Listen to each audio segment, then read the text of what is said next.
CBS News political director and Face the Nation moderator John Dickerson is with us, along with CBS News elections director Anthony Salvanto. Good morning to both of you. Good morning, Nora. Great to have you here. Anthony, let's go straight to the map. A lot of new polls out.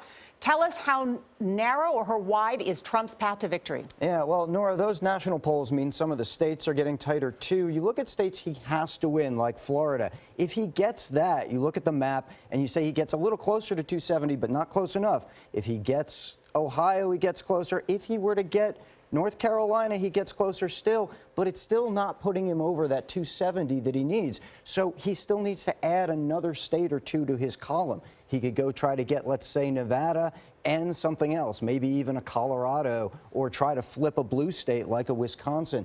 It's only then that he goes over 270, and that just kind of emphasizes the tough road, though it's doable, that he's got in the next few days. And Hillary Clinton's in Pennsylvania today. What does the path look like for her there? Well, she's up in Pennsylvania, and as long as she holds it, her path gets easier, because if you were to take her numbers from where they start in reliably blue states, and then if she adds, let's say, a North Carolina to her totals, including Pennsylvania, she goes over the top with 270. So that makes her road state by state a little bit easier, Gail. Anthony, the race is tight in Ohio and North Carolina, two battleground states. How critical is turnout in places like that? Extremely, Anthony. Let me show you, let's say, for example, Ohio. When you look at a map of that state, you go up towards Cleveland. This is where Democrats really have to run up the score. They have to get big turnout from their base, from African-American voters. These blue areas up here represent parts around Cleveland. Democrats usually win. It's not just winning it, it's winning by how much, and that makes turnout critical to Hillary Clinton's fortunes in Ohio, because Donald Trump will likely win all these other counties in more rural areas. Really interesting. John, let's talk about North Carolina, that other state that Anthony just mentioned, too. If she can win North Carolina and Pennsylvania, that puts her over the top. What's the struggle, though, in North Carolina? Black voters, right? Right. Well, African-American voters and those college-educated voters in the Research Triangle in the middle of the state.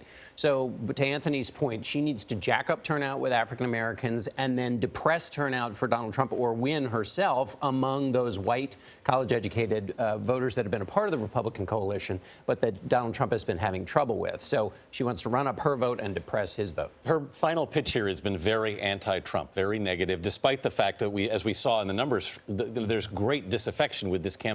Is that a wise strategy? There's disaffection with the campaign, disaffection with both candidates. Yeah. But for her, what she needs to do is remind those voters of all the bad things about Donald Trump. Yeah. And what they've seen in the polls, and we've seen consistently, is when Donald Trump is using the teleprompter and is not getting involved in a fight with a Gold Star family or a former Miss Universe, that Republicans start to come home. They start to come back into his column. Republicans who found him and think he's too risky to be president. So what the Clinton team is trying to do is keep the most risky image of Donald Trump in front of voters as long as they possibly can, to keep those Republicans feeling nervous about it. And what about Hillary Clinton's push for younger voters? Jay-Z's campaigning for her tonight with a concert in Ohio, bringing out Mrs. Carter, also known as Beyonce. Do you think that strategy is effective?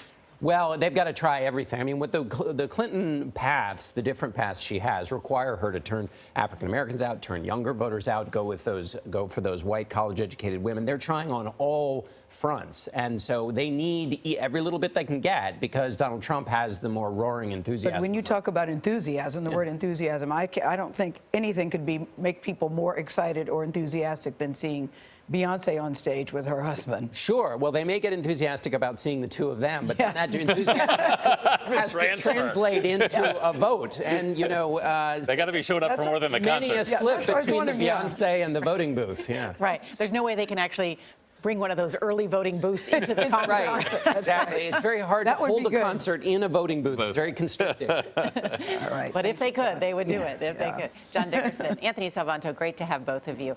And on Sunday's Face the Nation, John will interview Republican National Committee Chairman Reince Priebus. And CBS News election night coverage begins Tuesday at 7 Eastern, 6 Central. You can also watch all day on our streaming network, CBSN. We will all be there.